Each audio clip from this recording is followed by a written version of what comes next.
All right, film freaks, it's midnight, vampire hour yet again. What happens when a priest turns into a vampire? He drinks blood, he makes love, he's burned by the sun, he heals, he kills, he feels guilt, but is a monster to himself. It's midnight. Tonight we'll work out the play of the who, the what, the when, the where, the why. Tonight, Thirst, RickRamos, what say you? I guess this is a film that, like many, has been sitting on my shelf waiting for the unveiling, waiting for that opportunity to go into the machine and throw this image on the screen and, either wow me or disappoint me. And I wasn't sure what to expect, really. I know the director, Park Chan-wook. I believe I've seen Lady Vengeance, and I definitely love Old Boy. But I wasn't sure what to expect with this film. And as I sat down and I watched it, and it poured over me, and it told this horror, thriller, love story, somewhat of a black comedy. The comedy was a little bit difficult to take because it's buried in this weird. It almost makes you uncomfortable to laugh, which I guess is the point of black comedy. But except for it being a little bit too long, and not in the sense of a movie can be too long, in the sense that a movie, it can be tighter and it can move a little bit more smoothly. And sometimes, Leone could pull off long, excessively long, too long. Leone could do that. But I saw a 2 hours, 17-minute version of this film, and I think it could have easily been 205, perhaps, but that's a small argument to make because I had a really good time watching it. I just was, I was really surprised by the depth that it went, and the last couple of, there have been a couple of films that we've talked about in this look at vampires for the season, and what I've seen is there's not necessarily a need to stick to the vampire mythology in total. So I've liked the way different directors have played with the mythology of vampires, played with what has come before, the stories that are influencing these directors, and the playfulness that they have in creating their own nightmares. I liked it. I had a really good time with it. My dream, however limited it may be, is to one day find somebody who I can share these fucking movies with and sit down and dive deep into these cultural cinematic vacations. I'm having a good time.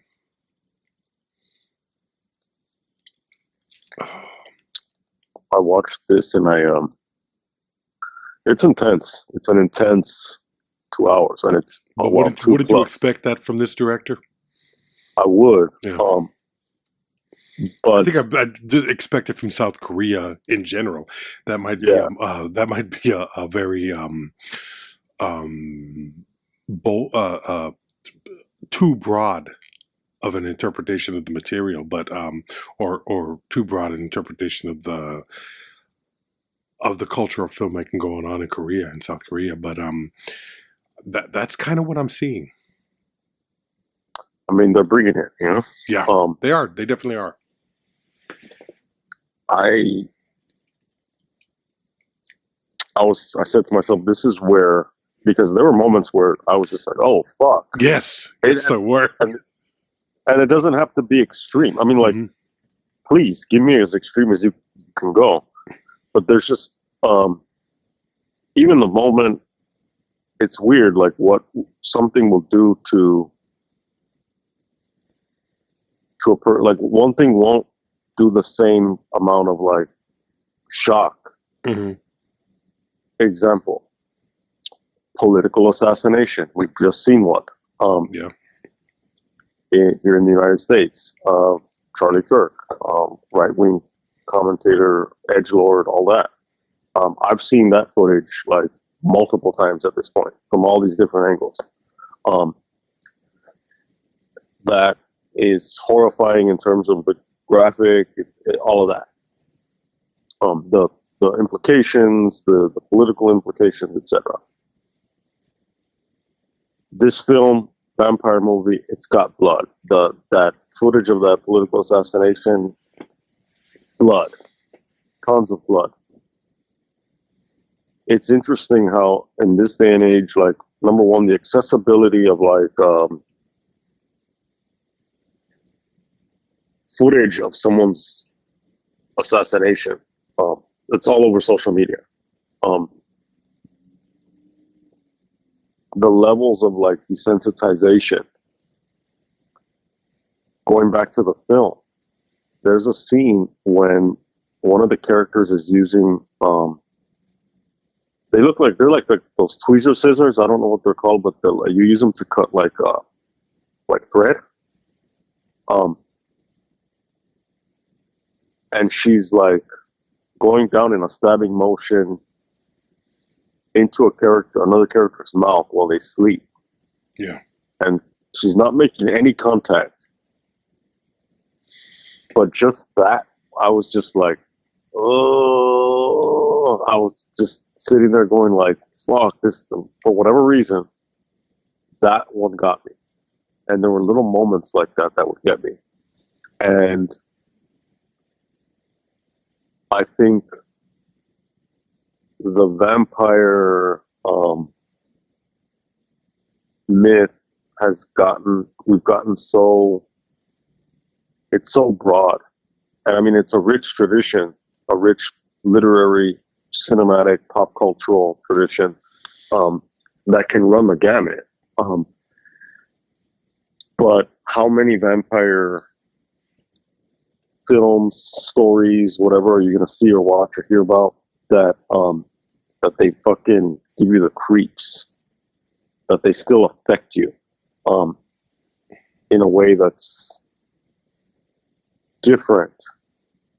And I think this managed to do that because we've talked about the blending of genres. We talked about Vampire Hunter D Bloodlust. We talked about other films, even films that we've talked about before that we're not really going to cover this time. Some of them are like more westerns. Some of them are different things. This has the vampire romance mixed with a little bit of comedy, mixed with the elements of a ghost story, mixed with psychological thriller, mixed with a religious drama.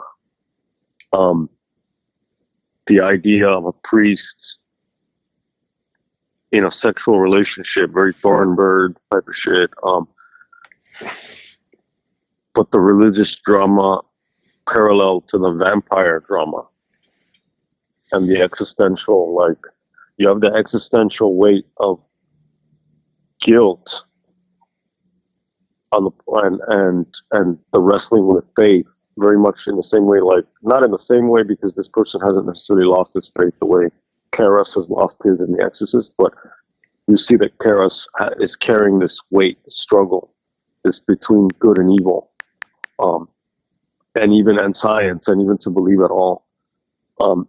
This character has those struggles, that dark night of the soul, but then add to it now the struggles of the existential vampire. So a lot of stuff. This piece has a lot of moving parts. It has a lot of scenes. I just kept thinking too, like, fuck, like, it just has so many scenes, and that's why it's so long. But it just, it's all building, stacking shit on top of each other, and Park manages to pull it off. I was very, very into the film, but the film I also thought because it was so long and so it was very intense. Yeah. Well, I think part of the problem now with a long movie, when you're watching it at home, a long movie is even longer. If that makes any sense, because you have too much that is available to you that distracts. And in my house, I have, obviously the phone, social media, but I also have the dog. So there's pauses. You got to take them out. You got to sit out there. You got to, so it takes a 2.5 hour movie, somewhere around 3 hours to watch.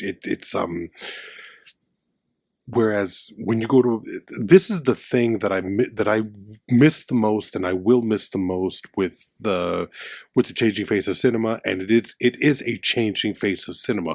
We are not going back to the way it was.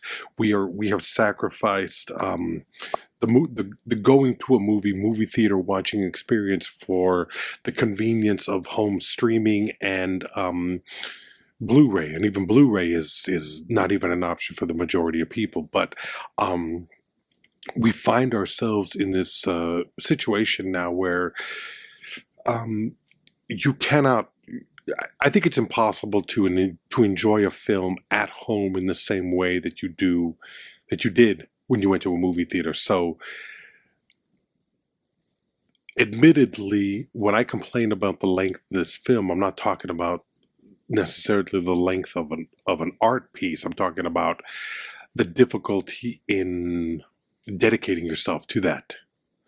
I would love to watch this film again and do it in a manner that call my mom and dad to babysit the dog and put my phone in another room or turn it completely off so that I can just dedicate it to this. That being said, what I saw on the screen was incredible. I mean, this guy really knows how to shoot and to create tension and take a very standard story that we have become used to and elaborate on it and make it. I think one of the great things about the past few vampire movies that we have profiled in this ongoing series that we've done, this series as well as our last look at vampires, that we've started to look more at the humanity of the vampire themselves, whereas before it used to be more a Van Helsing-like hunt to destroy vampires. But with, Blackula, in particular, humanist vampire seeking consenting suicidal person, you start to see the other side of that coin, and empathy draws you into a world that you would have normally been dismissive of because of the lack of representation. So to watch these movies now and to see these characters and how they react to what is happening to them. This priest who has volunteered for a medical experiment so that he could, I guess it's a type of leprosy experiment, correct? Is that what it was? He went to Africa to volunteer to be infected. I don't know if it's leprosy. It's called the Emmanuel virus. It creates like these boils, and it affects very creepy. internal organs. That shit was creepy. Burst. Yeah. But go on. Sorry. So you have this man of God who volunteers for this and is only saved. And they make a point of it, like, 50 or, I can't remember if it was 50 or 500 volunteers. 500. Yeah, 500. He's the only one that survived it. And it was because he was given a transfusion without knowing it, without the doctors knowing it, of vampire blood. So he survives that. He becomes a certain celebrity in the way that Catholic saints sometimes do. As a healer, yeah. In theater, you said, Potential. yeah. As a potential healer. Oh, as a potential healer, yeah. So there's that aspect of it. But he comes back to Korea, and he slowly starts to realize what exactly he is and what is happening to him. And the vampire, I like that about, playing with the mythology, where the vampire, the qualities of vampire start slowly taking over for him. So he slowly becomes, a creature of the night, and he falls in love with the wife of a childhood friend, who's basically kept in servitude by this family. And we've seen that Cinderella story in the past of, these people believing that they're doing good for this person by giving them an opportunity to work and slave for them for food and shelter, and the security of having basic human needs met: shelter, food, and companionship as such. The slow building of that relationship, and how he changes and the woman change, I thought it made for a very it was weird. It's a love story. You see the growth of this love and the disintegration of the love, but it's cocooned in this vampire story, which takes it to a different. It just builds this weird kind of danger in it, where before it's just a matter of two people trying to make sense out of their lives, and now you have this aspect of it, which is, it already has another aspect of, to cut you off, it already has another aspect, which is like this social danger in that he's a fucking priest. Like, let's not forget that part. Yeah, absolutely. And for those who don't know, celibate, dedicated to God, not allowed to indulge in certain earthly pleasures, and it's pretty clear about that. But as they say in so many of these films, the heart wants what the heart wants, and so does the flesh. Yeah, that's absolutely true. The way that relationship builds, and the young woman who what's her name in the film? It's the character. Yeah, I think it's Tae-ju. Tae-ju, yeah, something like that. She has a wonderful transformation throughout the film. Oh yeah, from the meek, quiet quality that she exhibits early on, into the more self-assured, and then angrier, tougher, and more independent-minded. I just loved what she did with it, and I thought it was I had a lot of fun watching her. Yeah, they have a great dynamic. They do. I think it's an exceptional film, from a guy who has done really good work, and it's a film that what has been the best part of doing this series has been being introduced to films that don't take the normal route with the genre. And vampire films are a specific genre they're a specific subgenre in the horror genre. And to see it play with the parameters therein, I thought was really, really creative and very rewarding from a movie watching experience. And I can imagine how much fun it must have been to shoot this movie and inhabit these characters, because I don't think a lot of roles have the transformative ride that these characters are given. I mean, at least that's what I took from it, Yeah, they have a crazy fucking arc. And to basically start off in Act 1, where the priest agrees to, and spoiler alert, we have to talk about everything, but the priest agrees to participate in that experimental medical trial, and dies. Yeah. He dies. And then he revives as a vampire. But the story opens with him like scolding. It's during confession, but he's admonishing a nun about her suicidal ideation, about her suicidal thoughts. And his character arc will lead him to become a vampire who eventually, spoiler fucking alert, kills himself in the sun. So already that he's opening the Act 1 is just him as this priest, dealing with these ideas, and that's going to carry him on this journey as just one track, like of multiple, just on the priestly track. Then he starts playing Act 2, or however you want to break it down, but let's just call this the middle section, where he's playing. He plays mahjong with a friend's family, and he begins this love affair with the friend's wife while being a vampire.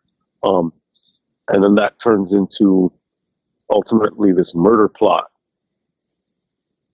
Now that's the romance, the vampire romance part, which by the time you get to Act 3, you get into these elements of ghost story where the murdered friend, the husband,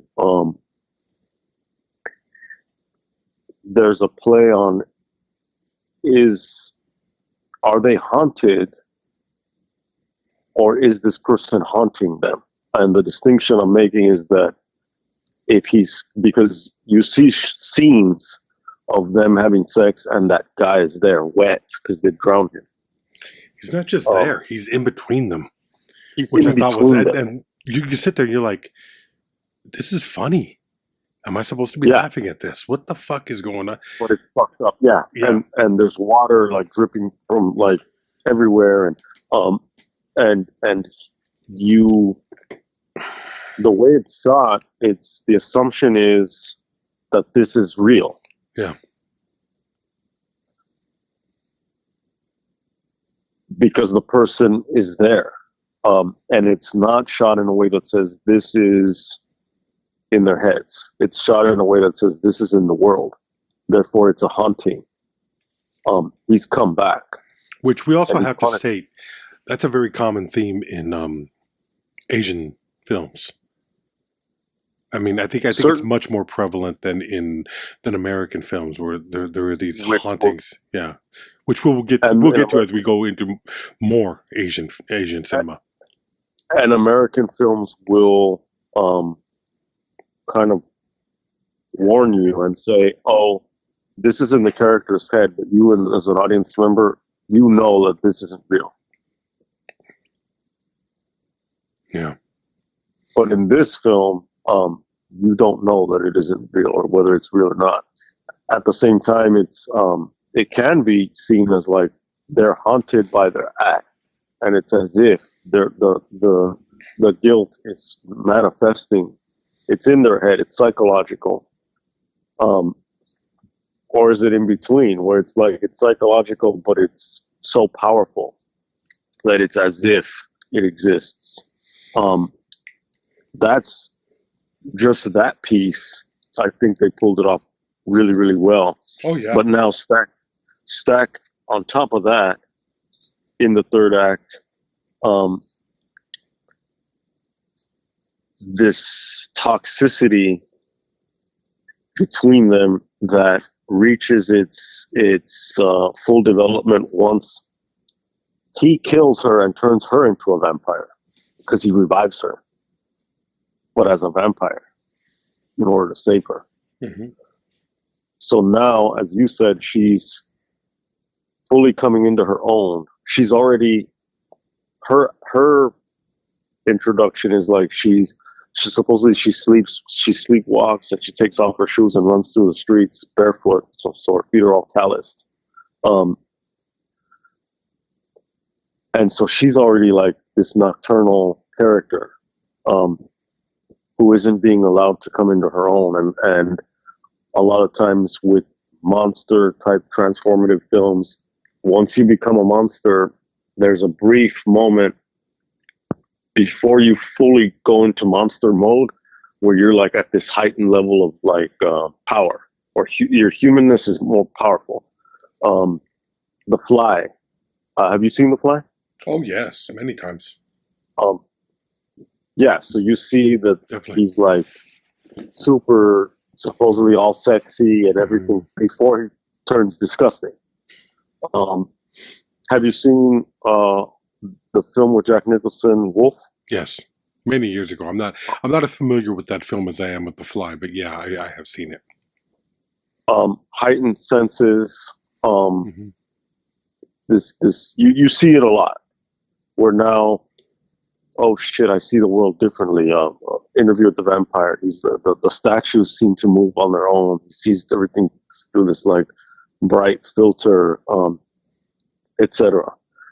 They have this, but it's wrapped with their toxic relationship, and they navigate murder, dealing with the murdered husband's catatonic mother, she's become catatonic because of the trauma of the death of her son. But now she sees that she figures out that they're vampires, and it just gets crazier and crazier.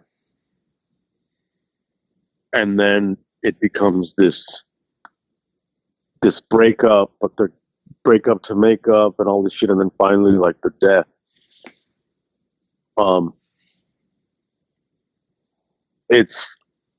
It's got all of that, but then even cocooned, as you said, which is a great way to put it, cocooned inside, or that story is cocooned inside the vampire story, but also wrapped in religious themes. Yes, definitely. And the religious themes in this film are heavy religious shit. There's just the like religious references in the film are interesting, fun, and fucking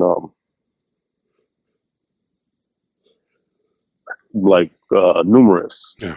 The title, for instance, I think in Korean, I read that the Korean title translates to bat, but the English, whoever decided to name it in English as Thirst, that's a reference to, because there are a lot of plays on inverting the Christ figure with this priest as a vampire. I think it's the Gospel of John, when Christ is crucified, one of his last words are "I thirst." But here it's obviously a vampire metaphor, and it's the insatiable thirst. It's in the gospel. It's like, well, you have this duality between someone who is God in the flesh, God and man, from that theological perspective.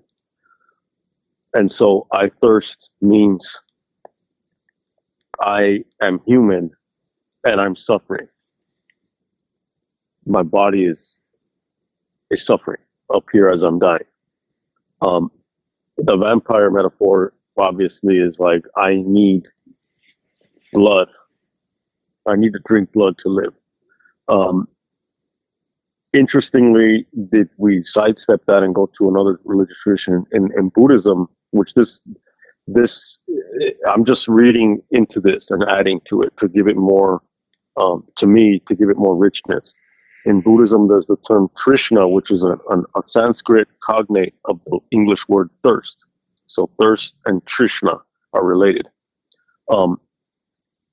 it's translated when people translate Buddhist texts and ideas as desire. So it's like this overwhelming human, uncontrollable desire that humans have. And I think that's a good way to apply it to this character's vampire nature.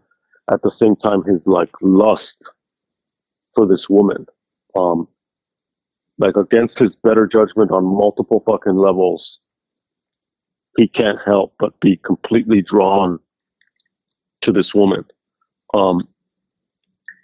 There's a moment when the older priest puts his hand in the open wound, the open chest wound of the vampire priest. Because he confides in him, the vampire priest confides in the older priest. He says, like, this is basically what happened to me. Do you remember that scene when the older priest puts his hand in his wound? Yeah, I remember. He was sitting in his chair. They were in the hospital room. Yeah, it was creepy. That's a reference to Thomas putting his hand in the side of the resurrected Christ. Christ in this story, Christ comes back and says, "I'm back," and everyone's like, "Oh shit, you're back!" And then Thomas is like, "Is it really you? I have my doubts. I'm from Missouri. Show me." Doubting Thomas. Yeah. Doubting Thomas. And then and the resurrected Christ says, "Put your hand in my wound." And so that is a reference to that.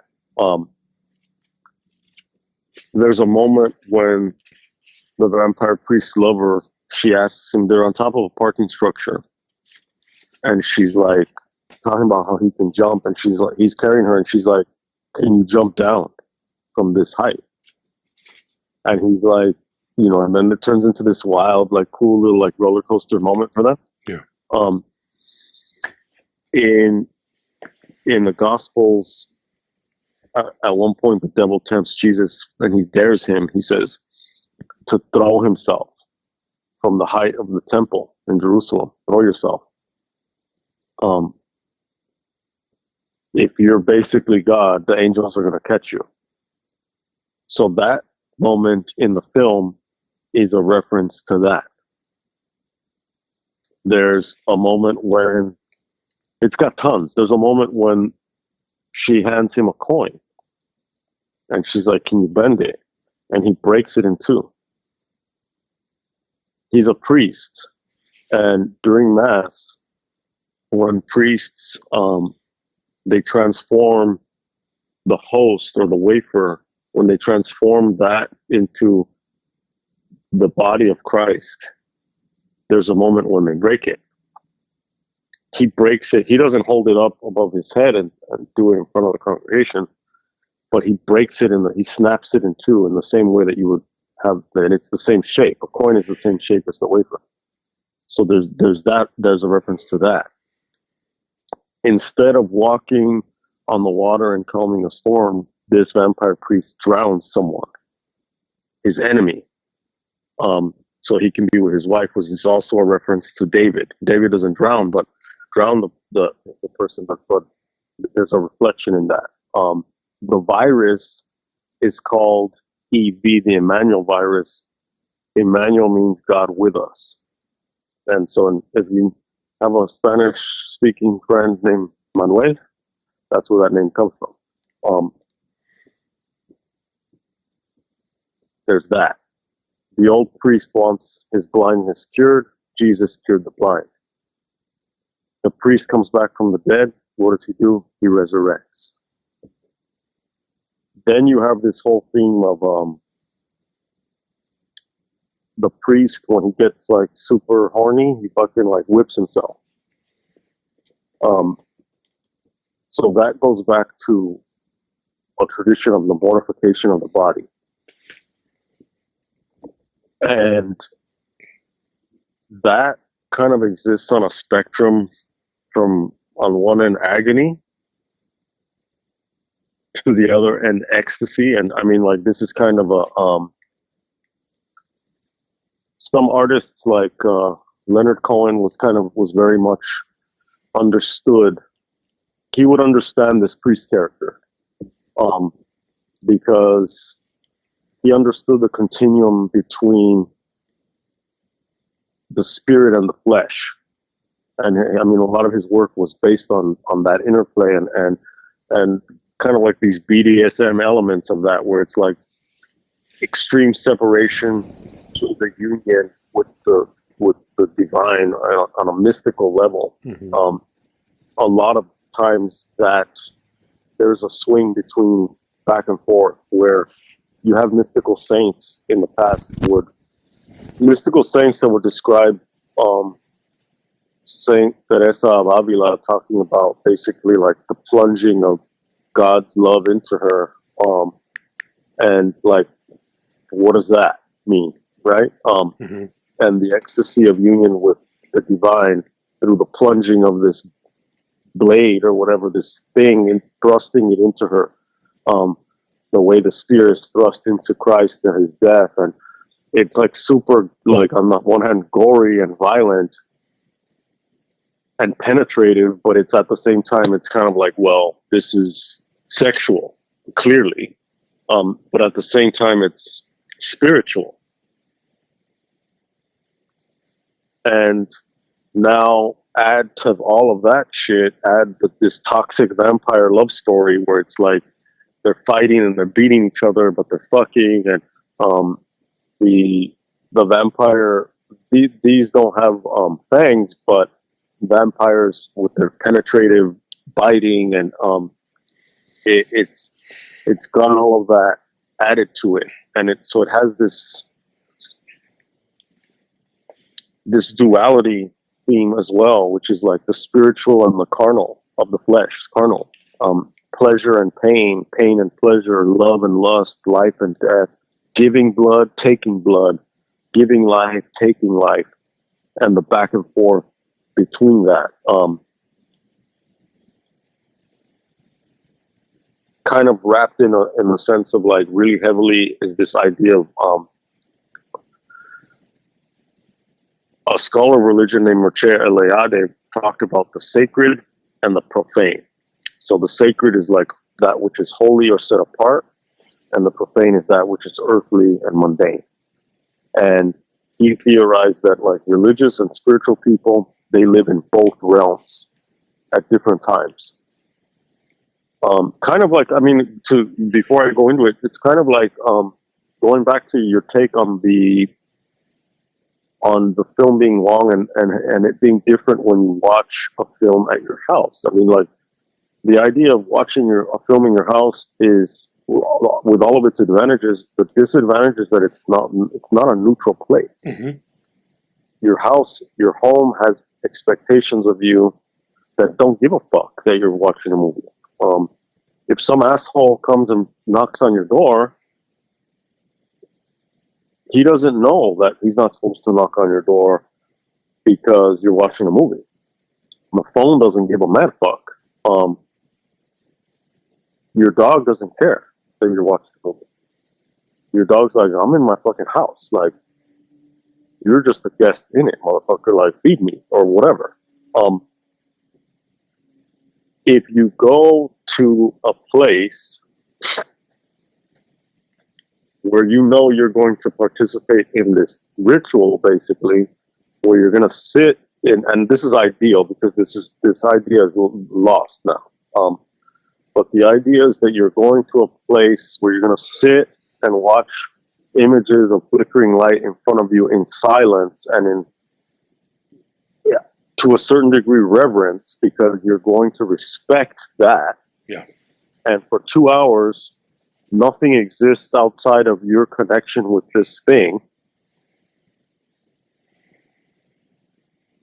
Walking into it, you're basically leaving the normal world behind. Now you're walking into the temple of cinema to go connect with the gods of cinema. And that's sacred. That becomes a sacred space of cinema. That's kind of a metaphor for what the sacred and the profane is. That your fucking bills, they still exist, but they're out there. Right now, we're at the movies. So, in terms of the sacred and profane, in this film, blood,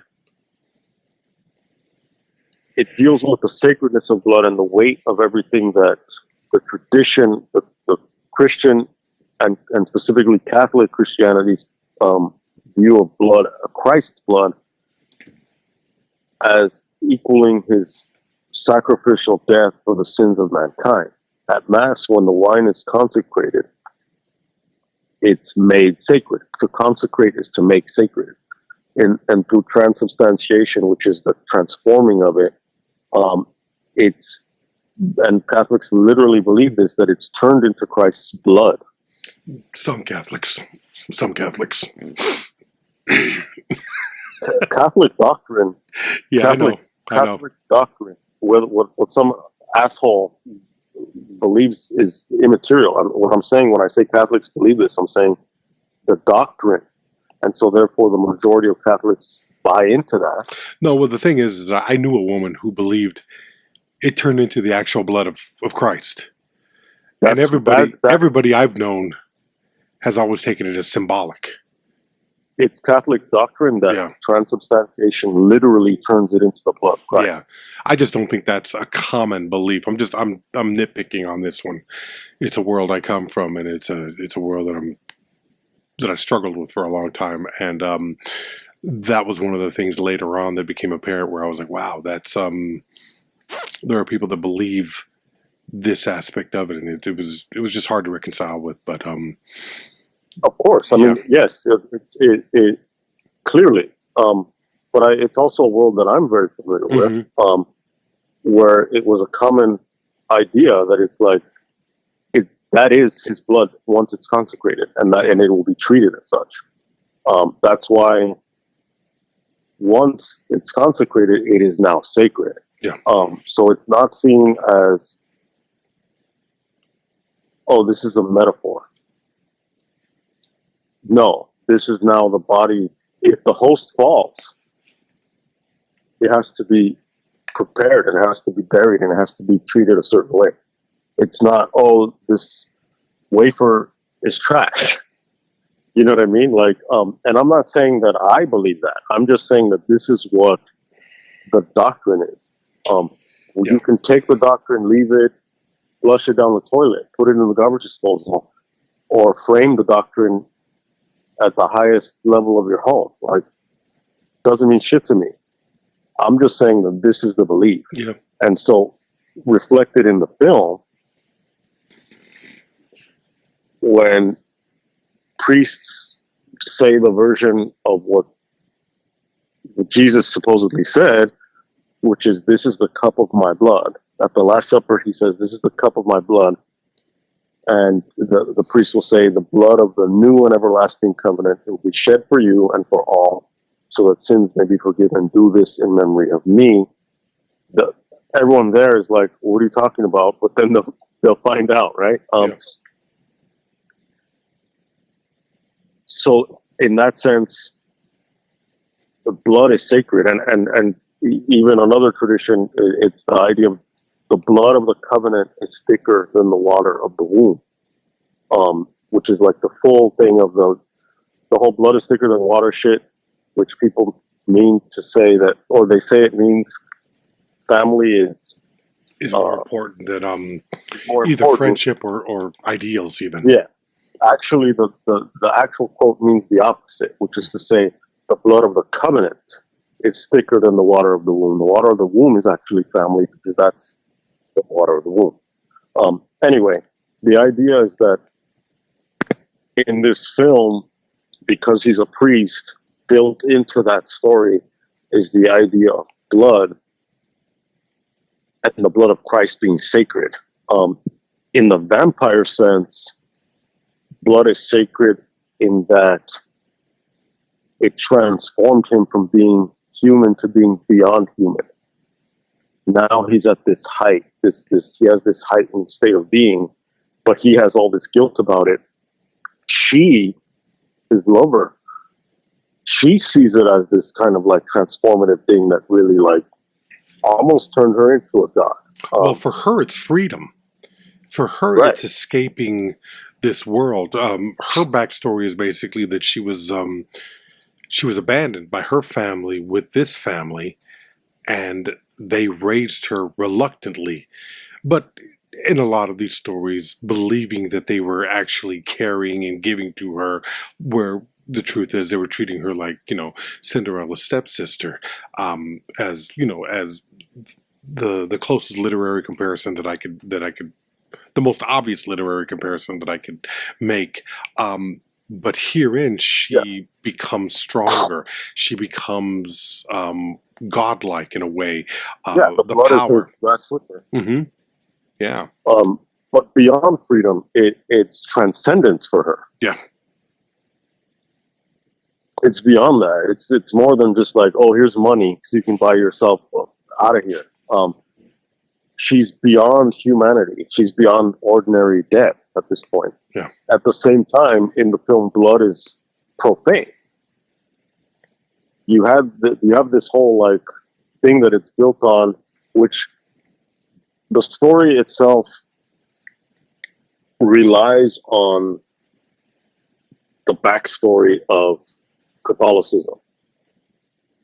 So if you don't know shit about Catholicism, you're going to miss a lot of stuff because these are assumptions that the film is making, because it's like in the same way that you and I are going back and forth talking about the assumption that the blood is turned into, the wine is turned into the actual blood. If you go to a Protestant service that maybe they have communion and they do it, they say, well, yeah, this isn't really blood. But at a Catholic Mass, it's like, no, motherfucker, this is blood. If you were to say, like, isn't that kind of like, let's say it's some kid and he's like, isn't that gross? Are you like a vampire? Like, why are we drinking blood? They'll say, well, blah, blah, blah, blah, blah. But the vampire girl is like, yeah, we're drinking blood, motherfucker, like, straight up. Now, the profane side of it is, in a human sense, blood is not spiritual. At its most basic medical sense, it's not spiritual. It's just fucking, it's just a substance in fucking mammals. In whatever organisms. It's, okay, life, but it's also disease. Just in as much as, like, this film is full of blisters and boils and calluses and corns and pain, and blood is life, but blood is also fucking death in this film. And in symbolism in general. And in the vampire sense, you could also say that blood is profane in this film because it's not this sacrament for vampires. For vampires, blood is food. It's just everyday fucking food. Yeah, it's just nourishment. That's it. That's all it is. That's it. Right. It's how you look at it, and that's how symbols work. But that's how empathy works too. Is we're going back to my original idea of tackling the vampire movie from the life of the vampire rather than the Van Helsing character, where vampires are viewed as this this predator on society. When you tell the story from the vampire's point of view, it becomes a different thing. They're not evil necessarily. They're just a creature that lives that, unfortunately, for us, they need to feed. But once again, empathy plays into it. How is that different from us feeding on the flesh of cow, lamb, chicken, fish? She talks about that. Yeah, she's like, is the fox evil for eating a chicken? Because she's like, we're human eating beasts or something like that.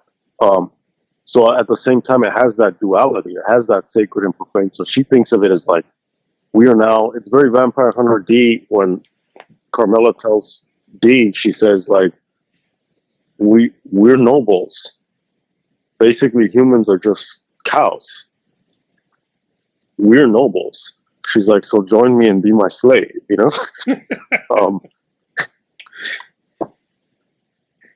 So this character is very much like having that play as well, where it's, well, I'm above it, I'm the superior being, but then when it's convenient at the same time, it's like, well, I'm just another animal in this fucking ecosystem doing my thing. You know what I mean? Like,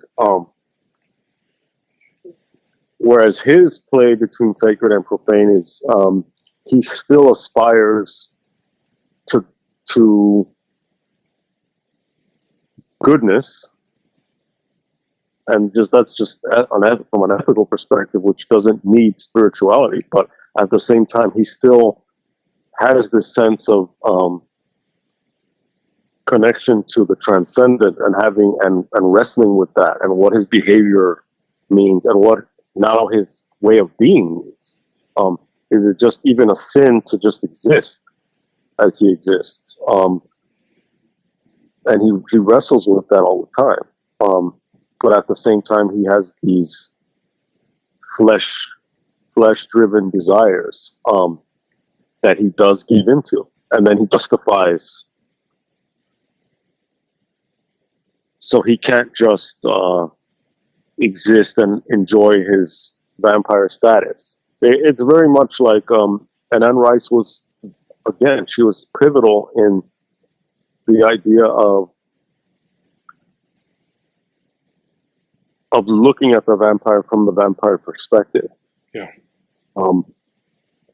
Not just as this monster, not just as this powerful creature, as a being with an internal struggle. So do you think that's a cheat to call it humanizing the vampire, or short-sighted on our part as an audience to imagine that these are qualities that only humans could have? Or the fact that vampires were once human and retained a certain level of humanity despite their vampire existence? I mean, I think all of those things are like on the table. I don't understand why it would be considered a cheat. I don't. Why would you? Well, I consider it a cheat. Considering it a cheat in the sense that the vampire story has traditionally been seen from the view of destroy the vampire, kill the vampire. The vampire is a force of evil. That's why in many cases the holy water and the cross are used as symbols to destroy the vampire, to stop the vampire from moving forward, like a sickness for them, like a repelling nature, a symbol of good to battle evil. Whereas humanist vampire, or Blackula, or this film,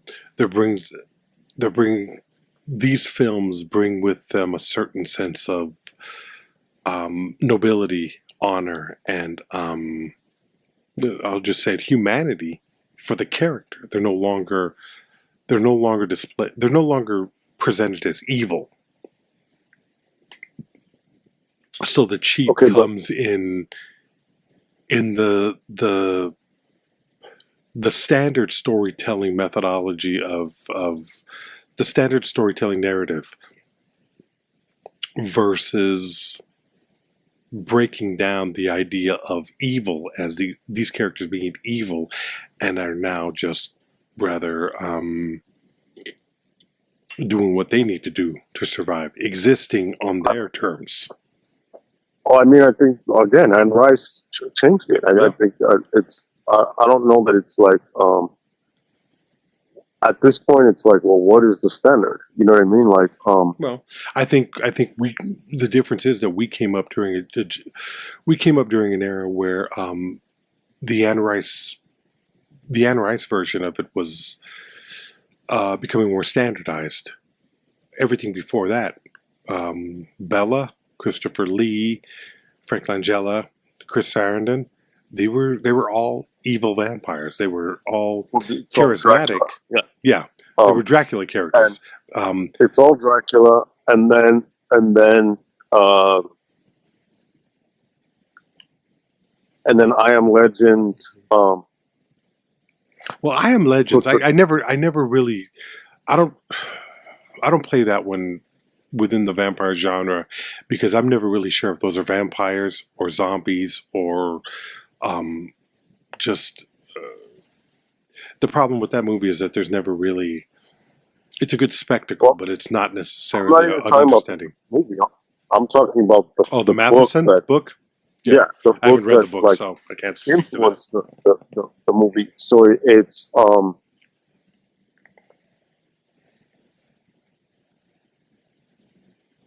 so I mean, as far as I'm concerned, yes, they're vampires. They there are like zombie qualities. I don't remember if the character that it's the perspective that it's from his perspective. I don't remember. It's because it's been a while. If and I don't have that one on this on my shelves in this place right now, but the I don't remember if he describes them as vampires or not. But it's very like Last Man on Earth, and it's Mm-hmm. very Omega Man.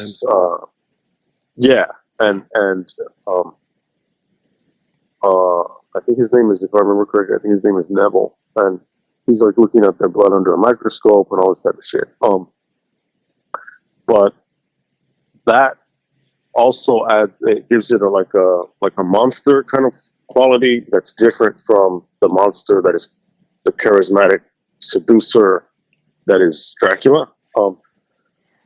But Anne Rice is now it's like again like we talked about this. So, I mean, we're gonna keep talking about it because it becomes the interplay of that is like, oh well, we're still monsters, but it's more along these lines where it's like I don't like the fact that I have to kill versus embrace it. You're a fucking vampire. That's what we do. Enjoy it. Live your life. Revel in it. That's the tension. And that's the tension here between this couple. That's the tension in Humanist Vampire. And there's a moment where he's like, we can help people commit suicide, people who want to die. So this character in this film is very much trying to find that loophole, similar to in Humanist Vampire. And it's that tension between Lestat and Louis. It's the tension between this couple where she's like, come on, like, be all that you can be. And he resists. And that's something that flipped the game. But I guess I'm getting hung up on the idea that it's a cheat because why is it a cheat? I know you tried to explain it. I'm not buying that it's a cheat to begin with. Well, I don't necessarily consider it. In a way, it's just when I call it a cheat. What I'm talking about is the standard storytelling drive in these. The vampire is a monster, regardless of how charismatic, regardless of how charming the monster wants to kill. There's a certain enjoyment in that character. I mean, it's a matter of nutrition, and it's a matter of feeding and surviving. The cheat aspect of it is rewriting the vampire mythology to suit a story where the vampires are where we as an audience can empathize with the vampire itself and thus are forced to forced to accept the fact that they may be a threat to us. However, it is a necessary threat based on their right to exist. So now you're framing it as, this is funny.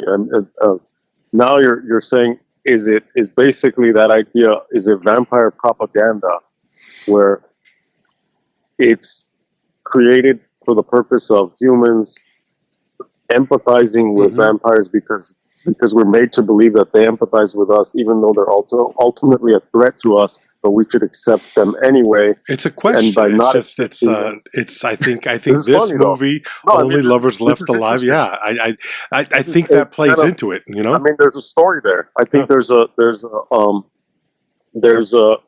was Anne Rice a vampire? You know, she's still alive somewhere, and she just created this as a way to fuck with American popular culture or world popular culture. Well, so that we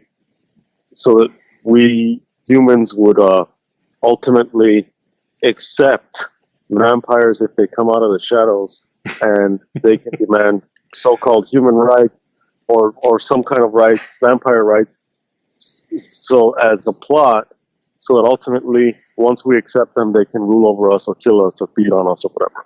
Or at least exist. I mean, it would only exist. It would only be a cheat if that scenario were real and created by vampires. Humans creating stories about supernatural beings that have that at once were human, that have a sense of empathy and a sense of guilt. I mean, that's as much a reflection on these mythological creatures as it is a reflection on our own humanity, and a call for us to look at empathy within ourselves when we treat life and we treat our other fellow humans as things to exploit. And we are behaving as vampires. Is Anne Rice writing about vampires, or is she writing about people? I think she's writing about people. I mean, I think she's sympathizing. I'm making that assumption as well. Mm-hmm. Yes. I think it's interesting to take a story like this and step outside of the human aspect of it. But the thing is, I think that no critic that I've ever read or in any of the research that I've done on horror films or just a reading for enjoyment has ever approached the genre as vampire films specifically as they are either partly human or aspects of humanity. Is humanity exclusive to humans because the root of it is human? That's one aspect of it. Vampires, as far as the movies are concerned, are never born. They are turned. So there is an element of having lived before that, before the transformation, before the empowerment, before the whatever you want to call it. The priest in this story gets more and more confused as the film goes on. The young girl becomes more empowered as the film goes on. So, to a degree, vampirism is the best thing that ever happened to her. And for him, it's a challenge. It's a challenge of his both Catholic beliefs, his orders, his humanistic beliefs. And that's the thing that really kind of fascinates me. I would like to see a film that explores that angle. I mean, at this point, we've seen a lot of different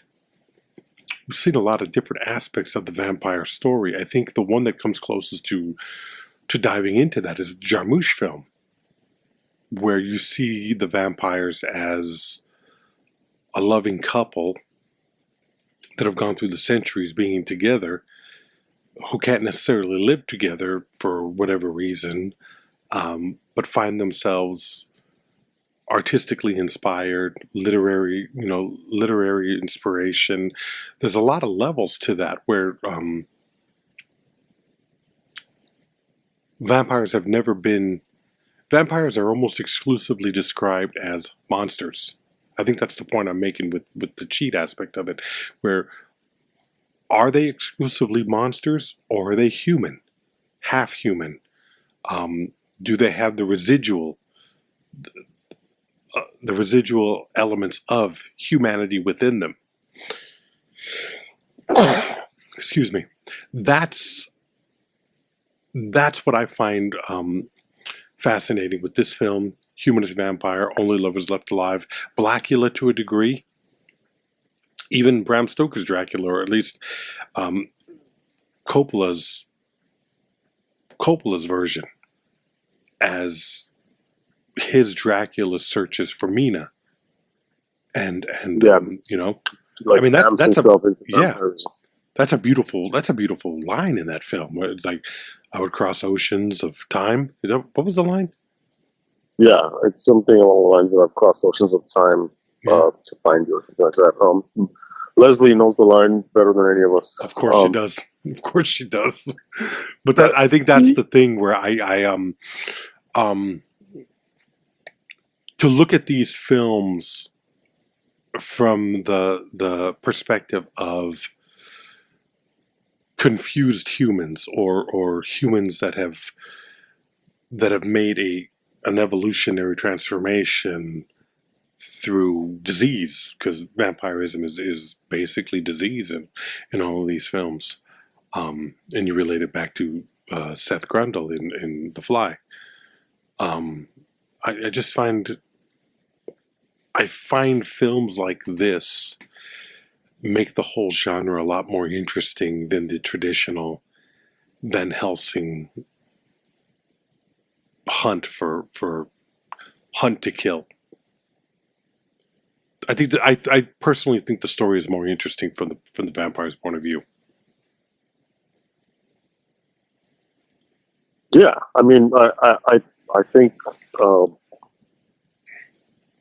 it's just become it just modernized into that. The idea of a vampire species, I think you have plays on that, and also the plays between, you get that between like the Underworld series, Twilight. You get that in Humanist Vampire. There's an interesting kind of like interplay between, there's the vampire species, but then there's also humans can be turned. Because the main character does age. Slowly, yes. She was born, you know what I mean? Mm-hmm. Like, because in the beginning, she's a little girl. Mm-hmm. And a little 68 vampire. years later, she's what she is. Yeah. Yeah, she's like a senior in high school, mm-hmm. or whatever she is, however old she is, whether it's like whatever equivalent, I guess, to that chick Bella or whatever from fucking Twilight. They're either like late high school, something around that age,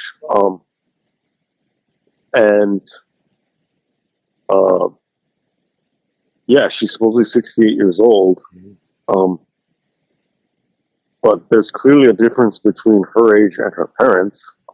So it's like a traditional thing where it's like they age, so they're part of a species, and they're dealing with their adolescent vampire shit. You know what I mean? Like, they're part of a species, but they're also part of a society, because if you remember back, they take her to a dentist, And Yeah, they take an her to a underground society. psychiatrist. Yeah, so there's an underground society of vampires, and maybe they don't equal in number humans, but they exist. They have their own.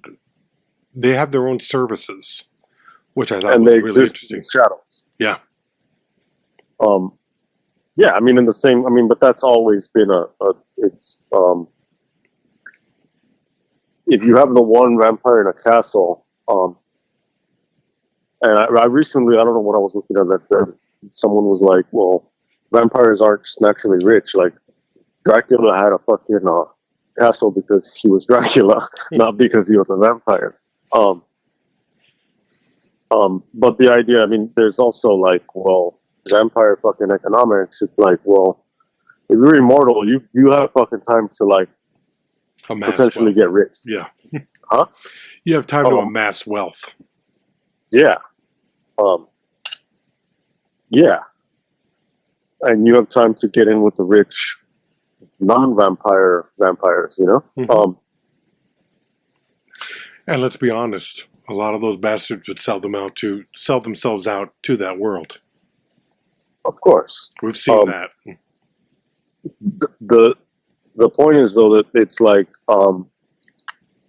genres like this are they're rich, and they are fertile ground for all of it, for fucking a world where vampires are created, a world where vampires are born, a world where vampires can be in space, vampires can be in the Roman Empire, vampires can be in the Wild West, vampires can be anywhere, anything. They can be anything for anyone. The only question is like, well, what are you doing with it?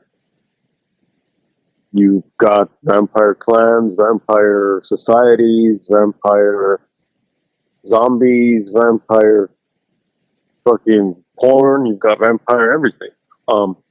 Coming of age, vampire juniors in high school, vampire seniors picking on vampire freshmen. You know what I mean? Like you can do it all. And the perspectives, it's like, well, is Dracula is a bunch of letters, you know what I mean? Like, whose perspective is it from? I mean, the idea is like, yes, Dracula is a monster that needs to be killed, and Van Helsing is the expert, the guy,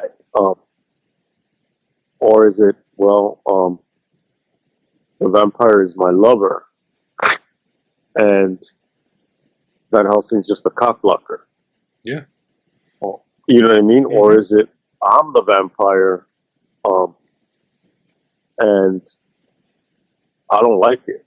Or is it, I'm the vampire and I love it, and my friend here is the cock blocker because he's preventing both of us from fucking like doing our vampire shit? It's kind of like I sent you a clip of, like, it was a extra footage from American Pimp. Mm-hmm. Because I needed something horrible to make me laugh versus just something horrible to have something horrible. Yeah. And then I watched another clip, and there was a different guy named Payroll, I think is his name, and he's talking about, and one of the Hughes brothers is asking, why do hoes need pimps versus just getting like a sugar daddy, basically? And Payroll's like, because he's like, why, if you meet a girl dancing, what do you have to do to keep her? And ultimately, he was like, you have to keep her dancing. He's like, when she was a square, maybe that would work for her. He's like, but now she's a hoe, so we need to keep pimping in order to keep her. So it's like this closed loop weird argument where it's like, well, you get her by pimping, and now you just have to keep pimping. which kind of just like doesn't answer the question because it doesn't make sense. But they would say, well, of course it doesn't make sense because you're a square. It only makes sense to us because you're not in this society. And so he's like, a square who is basically someone who's outside of the world of prostitution doesn't understand. And there's just squares. There's tricks who are people who pay. There's hoes who are the prostitutes, and there are pimps who are pimps. And he's like, a trick does what he can. A hoe does what she's told, and a pimp does what he wants. And it's fucking like the mentality is insane. And it's kind of like, if you look at it in that perspective, but with vampires, it's like, well, the square is the person who doesn't know that vampires exist. The trick is maybe someone who's either, if we bend the metaphor around to suit our needs, which is what the cheat, as you would say, which we're going to do that, is like someone who's aware of vampires, but is trying to like either become it or fucking fight it. The hoe is like maybe the Mina, you know what I mean? The one who's like, well, the vampire brides. And then the pimp is the fucking vampire who's basically feels entitled to just do whatever the fuck he wants. If you throw a wrench in that and you have a reluctant pimp, or you have like that movie, that movie where he's a rapper or whatever, like Hustle and Flow. Yeah. It's. I mean, is that a cheat for the pimp story? Yes, it is, but it adds a dimension to it that now it's like a new level of tension because it's not always enough to just have this external antagonist. Because all of us have external antagonists. I mean, the system is an external antagonist. Or to some people who are part of the system, to say that the system is an external antagonist is an external antagonist. But at the same time, we also have internal antagonists, which is the artifact of the system, what it's done to us, what we've done to ourselves in terms of our self-talk, et cetera, et cetera. Like, it's not enough. You're gonna run out of movie villains. Ultimately, Batman has to have some kind of like sense of self-doubt, some kind of like imposter syndrome. You know what I mean? Like, or maybe Alfred is like, put your mask on, motherfucker. Go out. Be the bat. Be the bat. We need you. That's ultimately like, if you accept and that's a big if, but we've been trained to accept the hero's journey. It's kind of like built into that is the denial of the call. There's the call to action, and the first thing that the character does when his world changes is like, say like, nah. I mean, if someone gets, horribly, like you get some fucked up diagnosis, or maybe it's not even a fucked up diagnosis, but it's just kind of like, hey, you got to slow down on that fucking sriracha. Like, stop. You can't eat as much sriracha because you're developing an ulcer. So it's not gonna fuck up your life, but just tone it down, unless you want it to fuck up your life. And then the guy goes, nah, I love sriracha.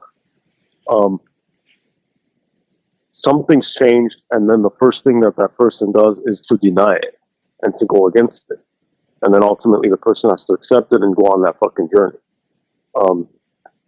So the flipping of it is that the vampire at some point in the progression of storytelling is going to have to be like, no, I still want to be human, or it's not what it was cracked up to be, or I fucked up, I made the wrong decision, assuming that the person chose it. Mm-hmm.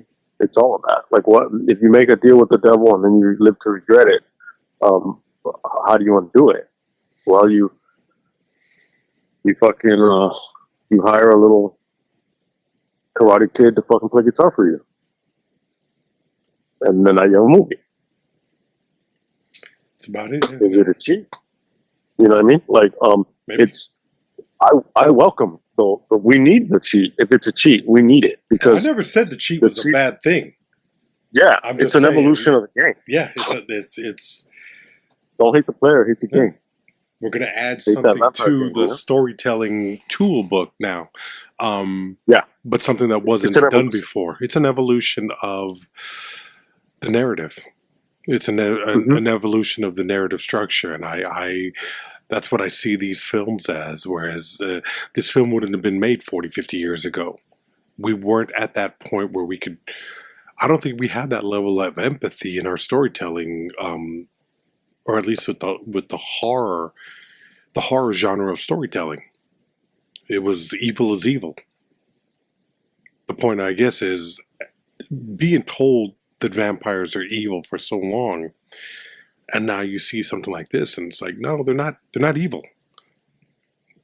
They're doing for them. They're doing what they need to do in order to survive. And I don't know. I find that interesting because I think if you see things for what they are, how could you ever imagine that something isn't going to fight for its own survival, fight for its own well-being? And that's an aspect that I see in this film. I mean, that last scene when they're on the cliff, I thought that shit was hilarious because all she's trying to do is survive. Mm-hmm. You know, she's dragging him into the trunk. The trunk flies off. He kicks the trunk off. They get out. I mean, you know, she's trying to bury herself underneath the car. All she wants to do is stay away from that sun. I was laughing my ass off at that point. I was like, wow. At this point, the comedy is so broad that... But it is sad. It's a comedy it's a comedy built out of desperation. And it's there's a certain distance that you have from it that makes it funny. But if you put yourself in that person's situation, if you put yourselves in that world and that's you fighting for survival, no, that shit ain't funny. That's why I thought this was just... I just thought this was a fucking great take on... You know, you gotta... At some point, you gotta say, there's nothing left to say. They've run this thing... Yeah. What they've done with it. And it's like, well, when is Alien gonna, like, have empathy? You know, that's what's missing, you know? Yeah. These movies just... I've been surprised. Vampire Hunter Bloodlust, Blackula, Humanist Vampire, and now this. I'm surprised by the different angles that they can take. In a couple of weeks, we're going to be doing Shadow of a Vampire. That's going to be a completely different take. That's adding the movie-making element into it, and it becomes... It doesn't become meta, but it does become somewhat of